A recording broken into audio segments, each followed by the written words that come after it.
요 근래는 이제 영화 두 편을 연출했었는데 이 정도만 찍었어도 빨리 공개를 할 텐데 그러지 못해가지고 저는 그 10건에 10배 정도가 더 있을 거라고 보통 추정을 하거든요. 그리고 이 통계를 계속 내고 있는 일본 같은 경우도 가정폭력이 뭐 한 해 제가 지금 일본 수치는 정확하진 않아요. 일본 수치 정확하지 않은데 뭐 한 해에 발생하는 수치가 15만 건 정도라고 얘기를 하면 그것보다 일본은 12배가 더 많을 거라고 추정을 하거든요.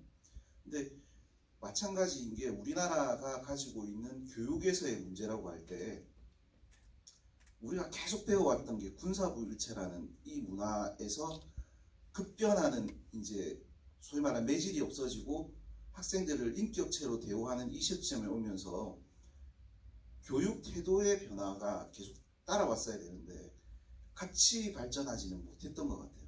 그러면서 이 발전하는 단계에서 어느 정도 따라오다가 이게 터져 나왔던 게 최근에 이제 특정 초등학교에서 선생님들이 목숨을 끊고 하던 그 안타까운 일들이 벌어졌었잖아요.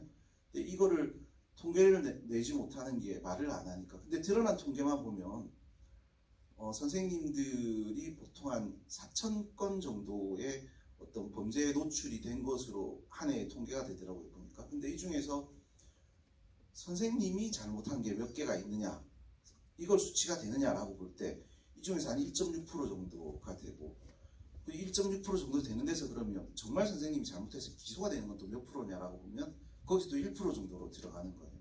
근데 그게 선생님이 잘못한 거냐, 학생이 잘못한 거냐, 이 부분으로 봤을 때 이 영화가 갖고 있는 대목이 오는 거예요.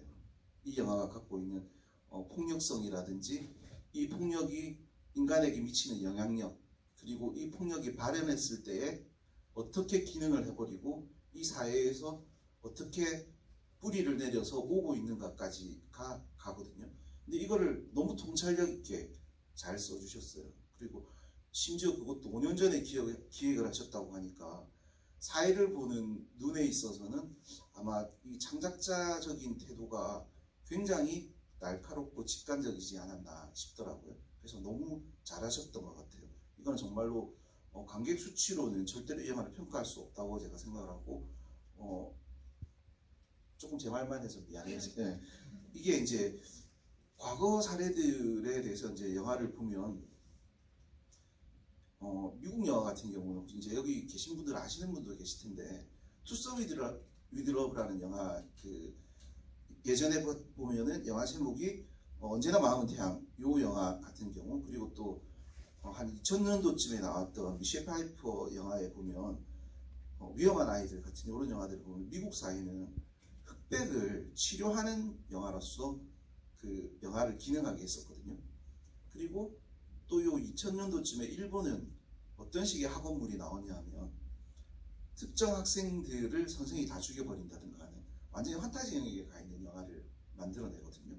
근데 우리나라에서는 학원 청춘물이 유행할 때가 있었죠. 그러니까 얄개 시리즈로 대표할 수 있을 때가 있었고 그 시기가 지나오니까 이제 행복은 성적순이 아니잖아요. 뭐 그래 가끔 하늘을 보자 같은 한국적인 심파가 가미된 영화들이 왔었는데 한동안 영화가 없었어요. 한동안 영화가 없었는데 한 5년 전부터 저렴한 제작비로 제공하는 학원 조폭물들이 좀 유행을 했어요.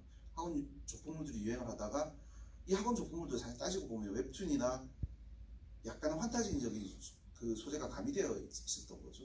근데 이러다가 초등학생을 내세우고 또 이제 좀 개인적으로 말씀드리면 저는 학교를 가기 싫어서 결국에는 고등학교는 자퇴하기까지 이뤘거든요. 학교 가기 싫었던 게 너무 많았던 것 같아요. 학교라는 게 되게 저는 특수한 구조를 띠고 있다고 생각하고 그 속에서 적응하지 못하는 일이 너무 많은데 근데 어떻게든 끼워 맞추면서 기능을 하고 있는 집단이라고 저는 생각해서 그런 학교 가기 싫은 게 너무 많았죠. 전쟁 때? 와 대단하신데? 그 뒤에 하여튼 이제 이 영화라고 볼 때 이제 캐릭터들이 기능하잖아요. 보면 근데 여기에 있는 영화에 등장하는 캐릭터들이 교감 선생님도 마찬가지고 또 그 수연이라는 캐릭터의 배우자가 될 뻔했죠. 그죠? 약혼자도 마찬가지고 또 친구들도 마찬가지고 모두 거의 캐릭터들이 불합리해요. 근데 불합리한 캐릭터 중에 유일하게 합리적이기도 하고 상식적인 캐릭터가 수연이었단 말이에요. 그래서 이 수연이 진실을 주장할 때 양측이라는 제목은 사실은 어울리지가 않잖아요. 근데 이 상징적으로 영화가 변하는 순간에 뺨을 때리는 장면에서 보면 그 뺨을 때리면서 수연이라는 캐릭터가 상식적이었다가 비상식적인 캐릭터가 되고 분명히 합리적이었는데 비합리적인 캐릭터로 내려와요. 그러면 우리가 일반적으로 누가 가르치지 않아도 사람들이 사고 경로라는 게 정이 있고 반이 있는 걸 배웠으면 이게 합으로 나아가거든요. 근데 수영 캐릭터는 정에서 반으로 왔다가 다시 반으로 간단 말이에요. 이런 비상식 캐릭터를 어떻게 창조하시게 된 거예요? 우선 영화 보시면서 너무 많이 답답하셨죠? 고구마 많이 드시고. 근데 참 웃기게도 제가 이 영화를 쓰고 만들 때까지만 해도 여기 나오는 다양한 인물들이 되게 불합리하고 너무 막 어떻게 보면 단선적이지 않나? 이런 의문들을 전혀 가지지 못했었고 영화를 다 만들고 나서 제가 끊임없이 계속 보니까 이 사람들 너무하는데 왜 이렇게 이성적이지가 않지? 라는 생각을 뒤늦게 하게 됐어요. 그래서 제가 좀 잘 생각을 해보니까 어쨌든 영화라는 게 작가나 감독의 경험에서 저는 시작이 된다고 생각을 하는데 제가 뭐 길게 살진 않았지만 제가 경험한 사회라는 곳에서 불합리하고 비이성적인 것들이 너무 오히려 주류였고 그것에 익숙해진 상태에서 뭔가 무정하고 비정한 인간들에게 되게 익숙해진 상태였던 것 같아요. 무정하고 비정한 무서워. 그래서 저는 수연 같은 캐릭터를 하고 싶었고 되게 그 속에서 좀 합리적으로 행동하려고 하는.